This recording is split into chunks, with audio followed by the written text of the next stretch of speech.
Dragon Crawler Crawl series. Dungeon Crawler. Dungeon. My handwriting's, I'm sorry, Mom.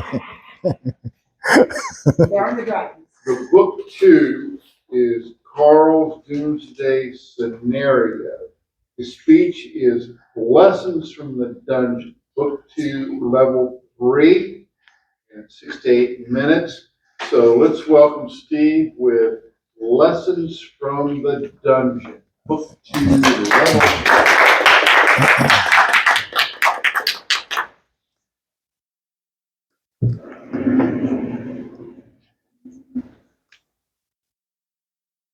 Thank you very much, Mr. Toastmaster. Anytime we have a plan, we need to sacrifice and we need to work toward it. Whatever that plan is. It doesn't matter if you're working on speeches. It doesn't matter if you're working on something for your company, with your community, or if you're stuck in a 18-level dungeon where you have to fight to the death and survive as far as you can. Quick overview just for the people in the cheap sheets who have never read it or know what's going on. It is Dungeon Crawler Carl. It is book 2 that I'm going to be talking about today. However, this currently is a 6-book series, 7-book series coming soon. And because of that, you need to know what's going on just a little bit. And the big thing is, 30 seconds real quick, Dungeon Crawler Carl starts out with Carl sitting in his room, in his apartment. He had just broken up with his girlfriend, and he has her cat Donut. And Donut at 2:15 in the morning decides to run out the window while he's smoking on a cigarette. And he has to go outside and get her. And it is cold. Very, very cold. It's so cold that even going out there starts frostbite. It's that cold. And because of that, for whatever reason, his boots are downstairs. He's got his girlfriend's Crocs. He's in his boxer shorts, and he's thrown on a leather jacket, and he runs out there to get the prize donut, Princess Donut, the Queen Anne Chonk. And then the world ends. Aliens arrive. The entire the entire buildings, that includes cars, anything that's a structure built by humans is crushed and recycled for the 18-level world dungeon. And an AI lets everyone know that is still surviving, who is outside, you can stay on the planet's surface, survive if you can, or you can go into a dimensional portal that will send them down into the dungeon, and they can fight, and they can be on an intergalactic television show. Carl doesn't have a choice. It's cold. He's literally getting frostbite as he stands there listening to this announcement. The announcement's over. 18 seconds later, the doorway shows up. He can see it. He has to go in. He has no other choice. You either stay outside and freeze to death, or you join the dungeon. And he joins the dungeon. This is book 2, as I said. The first book is a good overview, and they call it the training floors, level 1 and 2. Training floors should be denoted. 13.9 million people went through the dungeon. In the first 2 floors, 13.1 have died. So that leaves at the beginning of book 2, you only have 700,000 people still surviving. So at this point, that's when the real games begin. And the good thing about the level 3 is that's when you decide your class and your race.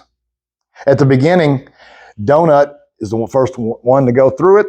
She decides she is going to be a cat, of course. Why would you change that? She's a cat. Got to change cat. And she is also a former child actor. That does a few things. It allows her to pick and choose different abilities as she goes along through floor to floor, and it allows them to keep Mordecai, who is their game guide, as the manager. That means he's going to be with them the entire time, and that will obviously help them. However, Carl looks at it differently. He's got some history with video games, and he's got some history with understanding plans.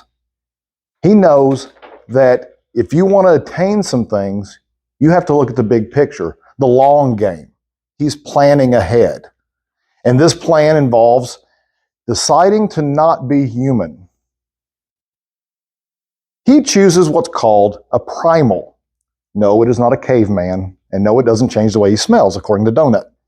But what this does is it unlocks greater and larger ability options for him later on. Again, the long game. Unfortunately, he has to sacrifice.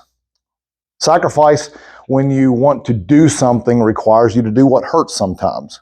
He loses one stat point through all his abilities, and he loses the certain human race traits.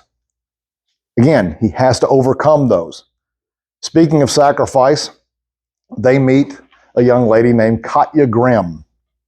Katya Grimm is human, but more exactly, she is what's called a doppelganger. She can change her shape, she can do different things, she can be different things. The problem is it hurts. Katya, when they find her, is low level. She hasn't done things, and the reason she hadn't done things is because it hurts. They get her to understand you have to go through the pain to become greater. You have to be better. You have to expand yourself. The mind that is expanded never returns to its original shape. So that sacrifice that she commits to do these things makes her bigger, stronger, faster. And at the very end of this event, and why they call it Carl's Doomsday scenario, this massive, huge explosion happens, and they supposedly gain all these prizes. And at the very end, they're explained that, unfortunately, the company running this 18-level world dungeon did a veto. They don't get their prizes. Donut is livid. She's shaking with anger. And Carl laughs. And the reason he laughs is because this just proves that we're going to get screwed no matter what.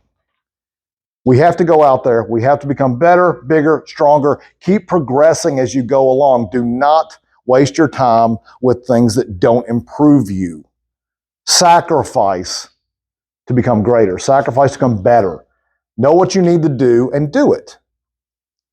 This particular book reminds me of a quote I read a few years ago by Colonel David Grossman in his book on wolves, sheep, and sheepdogs. And it says, denial kills you twice.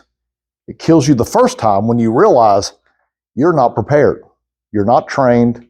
You did not do enough. Either you don't have the, as he puts it, you don't have the right gun, you don't have the right equipment, you don't have the right training. But it kills you a second time when you realize, even if you survive that situation, psychologically you might be fearful now. You might be broken somewhere, or you might be physically broken. You have to overcome that again. And with all those in mind, remember, we need to plan, we need to sacrifice, and we need to grow, get better, get faster, get stronger, always progressing. Mr. Toastmaster.